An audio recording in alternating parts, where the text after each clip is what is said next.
మరో 3 నెలలు అయితే 3 ఏళ్లు పూర్తవుతుంది యుద్ధానికి. క్షిపణి దాడులకు అమెరికా గ్రీన్ సిగ్నల్ ఇచ్చాక యుక్రెయిన్ రెచ్చిపోతోంది. రష్యా కూడా తగ్గేదేలే అంటోంది.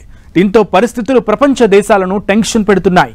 ముఖ్యంగా యుద్ధం ఉధృతంగా సాగుతున్న వేళ యుక్రెయిన్ అధ్యక్షుడు జెలెన్స్కీ కొత్త ట్విస్ట్ ఇచ్చారు. అలా చేస్తే యుద్ధం ఆపేస్తామని విచిత్రమైన డిమాండ్ తెర మీదకు తీసుకొచ్చారు. మరి అది సాధ్యమేనా? జెలెన్స్కీ మాటలకు అర్థం ఏంటి?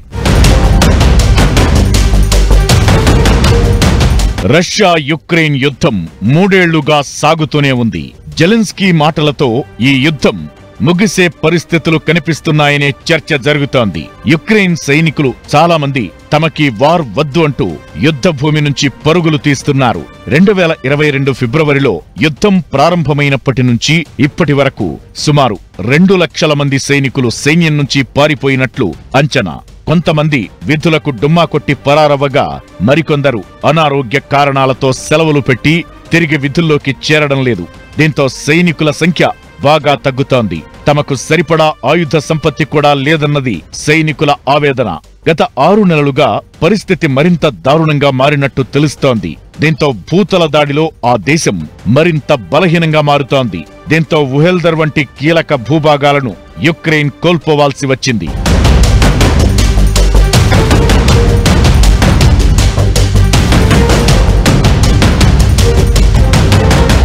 రష్యాతో యుద్ధం మొదలైనప్పటి నుంచి యుక్రెయిన్ సైన్యం వీక్ అవుతూనే ఉంది. ఇకటు రష్యా మాత్రం రోజురోజుకు దూకుడు పెంచుతోంది. ఇది కూడా యుక్రెయిన్ ను టెన్షన్ పెడుతోంది. రష్యా దాడులు భయానకంగా ఉండడంతో వాటిని తట్టుకుని ఎదురుదాడి చేసే వనరులు యుక్రెయిన్ దగ్గర కనిపించడం లేదనే చర్చ జరుగుతోంది. రష్యా 50 షెల్స్ ప్రయోగిస్తే యుక్రెయిన్ కేవలం 1 షెల్ మాత్రమే అటాక్ చేసే పరిస్థితి. మామూలుగా సైన్యం కంపెనీల్లో 120 మంది సైనికులు ఉంటారు. అలాంటిదిప్పుడు యుక్రెయిన్ సైన్యం ఒక్కో కంపెనీలో ఆ సంఖ్య కేవలం 10కి పడిపోయింది. ఇలాంటి పరిస్థితుల మధ్య యుద్ధాన్ని కంటిన్యూ చేయడమంటే అది సాధ్యమయ్యే పని కాదన్నది యుక్రెయిన్ సైనికుల మాట. దీంతో జెలెన్స్కీ కూడా ఆలోచనలో పడ్డారా? అందుకే యుద్ధం నుంచి బయటపడాలని ఆలోచిస్తున్నారా అనే చర్చ జరుగుతోంది. మనం ఎంతకాలం ఇలా సాగిస్తాం? ఎన్నో వేల మంది మన సోల్జర్స్ చచ్చిపోయారు. మనకి సపోర్ట్ కూడా చేసే వాళ్ళకి అలసట వస్తుంది. ఇంకో పక్కన Donald Trump president of USA, ఆయన ఏదో ఇది ఆప్ చేసేయాలి, నాకు అనవసరం, నేను సాయం చేస్తా అంటున్నాడు, చేయనంటున్నాడు. జనవరి 20కి ఆయన అధికార కుర్చీలోకి వస్తాడు. సో జనవరి 20 లోపల జెలెన్స్కీ చేసే పనంతా చేసేయాలి.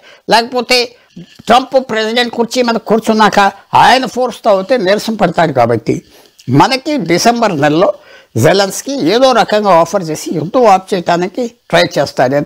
యుక్రెయిన్ సైన్యం ఇంత వీక్ గా ఉంటే రష్యా మాత్రం దాడులను డబుల్ చేసినట్లు కనిపిస్తోంది. ఎప్పుడైతే క్షిపణి దాడులకు అమెరికా అనుమతి ఇచ్చిందో అప్పట్నుంచి రష్యా మరింత ఘాటుగా రియాక్ట్ అవుతోంది. డ్రోన్లు, క్షిపణులతో యుక్రెయిన్ మీద విరుచుకుపడుతోంది. యుక్రెయిన్ మౌలిక సదుపాయాల మీద దాడులు చేస్తోంది. రష్యా దూకుడును కంట్రోల్ చేసే స్థాయి సామర్థ్యం యుక్రెయిన్ దగ్గర కనిపించడం లేదు. ఓవైపు అమెరికా అధ్యక్షుడు మారడం, మరోవైపు సైన్యం వీక్ కావడం, ఇంకోవైపు రష్యా దూకుడు. ఇలాంటి పరిస్థితుల మధ్య ఇక చాలు అనే ఆలోచనతో ఉన్న జెలెన్స్కీ ఎలాగోలా యుద్ధం నుంచి బయటపడాలని ప్లాన్ చేస్తున్నట్లు ఆయన మాటలతో అర్థమవుతోందనే చర్చ జరుగుతోంది. అమెరికా కొత్త అధ్యక్షుడు ట్రంప్తో చర్చలకు తాను సిద్ధమేనని రష్యా అధ్యక్షుడు పుతిన్ ప్రకటించారు.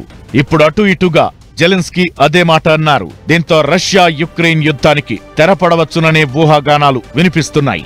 ఇరు దేశాల మధ్య శత్రుత్వానికి ఎండ్ కార్డు వేస్తానని ట్రంప్ ఇప్పటికే ప్రతిజ్ఞ చేశారు. ఇప్పుడు జెలెన్స్కీ కూడా కొత్త ప్రతిపాదనలతో కాల్పుల విరమణకు ఓకే చెప్పడంతో యుద్ధం ముగిసే అవకాశాలు ఎక్కువగా కనిపిస్తున్నాయి.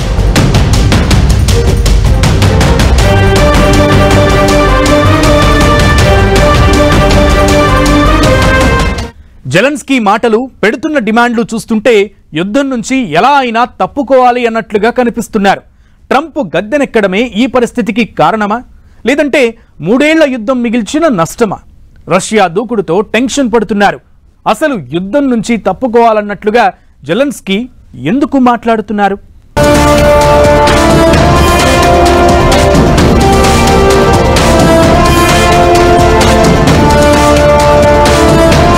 రష్యా యుక్రెయిన్ యుద్ధం ఆగిపోనుందా? జెలెన్స్కీ స్టేట్మెంట్ తో వార్లో కొత్త ట్విస్ట్. అలా చేస్తే యుద్ధం ఆపేస్తానంటున్న జెలెన్స్కీ విచిత్రమైన డిమాండ్తో కొత్త రచ్చ. అసలు జెలెన్స్కీ మాటలకు అర్థమేంటి? రష్యా యుక్రెయిన్ యుద్ధం మొదలై 3 ఏళ్లు కావస్తోంది. 2 దేశాలు తగ్గేదలే అంటున్నాయి. అమెరికా ఇచ్చిన గ్రీన్ సిగ్నల్ తో క్షిపణి దాడులతో యుక్రెయిన్ రెచ్చిపోతోంది. అయితే రష్యా కూడా తాడోపేడో తేల్చుకునేందుకు రెడీ అవుతోంది. యుక్రెయిన్ క్షిపణి దాడులతో రెచ్చిపోతున్న వేళ అత్యంత అణుశక్తి బలమున్న రష్యా ఏం చెయ్యబోతోంది? వార్ నెక్స్ట్ లెవెల్ కు చేరుకుంటుందా అనే భయాలు కనిపిస్తున్న వేళ యుద్ధంలో కొత్త మలుపు కనిపించింది. తమ దేశాన్ని నాటోలో చేర్చుకుంటే రష్యా యుద్ధంలో కీలక దశ ముగిసిపోతుందని యుక్రెయిన్ అధ్యక్షుడు జెలెన్స్కీ కీలక ప్రకటన చేశారు. అంతర్జాతీయ గుర్తింపు పొందిన సరిహద్దులతో కూడిన తమ భూభాగం మొత్తాన్ని, అంటే రష్యా ఆక్రమిత ప్రాంతాలతో కలిపి నాటోలో చేర్చుకోవాలని, అప్పుడు కాల్పుల విరమణకు అంగీకరిస్తామని, యుద్ధం ఆపేస్తాం అన్నట్లుగా జెలెన్స్కీ ప్రకటన చేయడం ఆసక్తి రేపుతోంది. పశ్చిమాసియాలో ఓ ఒప్పందం సక్సెస్ అయింది. రష్యా యుక్రెయిన్ విషయంలోనూ అలానే జరిగితే బాగుంటుందని ప్రపంచం అనుకుంటున్న సమయంలో జెలెన్స్కీ మాటలు హాట్ టాపిక్ అవుతున్నాయి.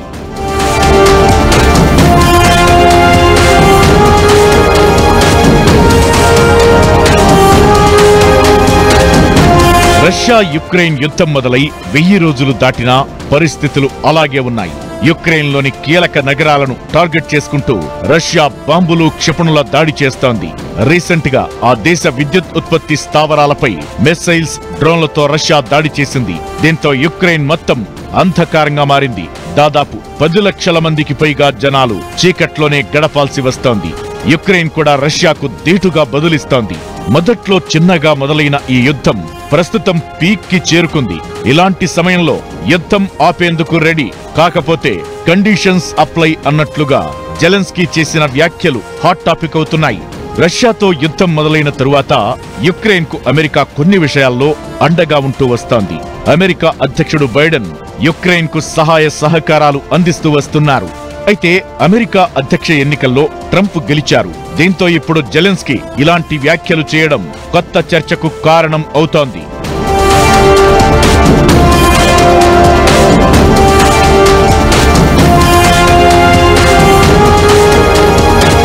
యుద్ధం నుంచి ఎలాగైనా తప్పుకోవాలని జెలెన్స్కీ అనుకుంటున్నారా అనే చర్చ జరుగుతోంది.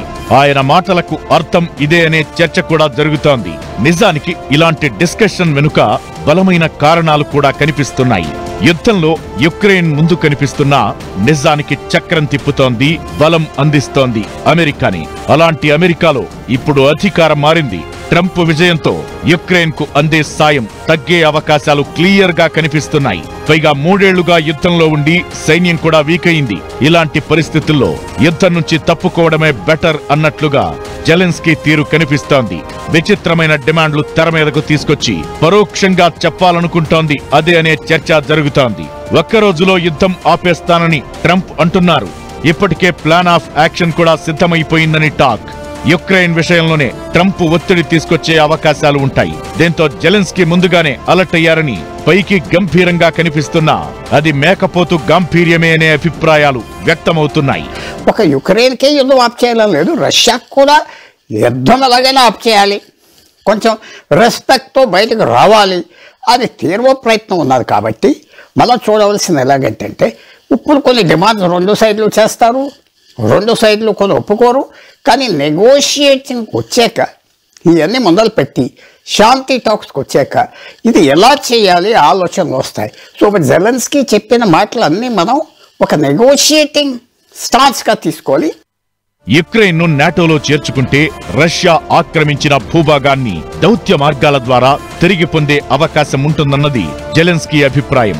అయితే తన సూచనను పరిగణలోకి తీసుకోవడం కష్టమేనని, ఇప్పటి వరకు నాటోలోని ఏ దేశము తమకు ఏ విధమైన హామీ ఇవ్వలేదని ఆయన అంటున్నారు.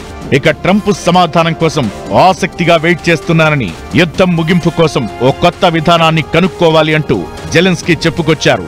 అంటే యుద్ధాన్ని ఆపేందుకు జెలెన్స్కీ అన్ని రకాలుగా సిద్ధం అయినట్లు కనిపిస్తోందనే చర్చ జరుగుతోంది. ట్రంప్ బాధ్యతలు తీసుకున్న తరువాత గాని ఈ విషయంలో క్లారిటీ వచ్చే అవకాశం లేదు.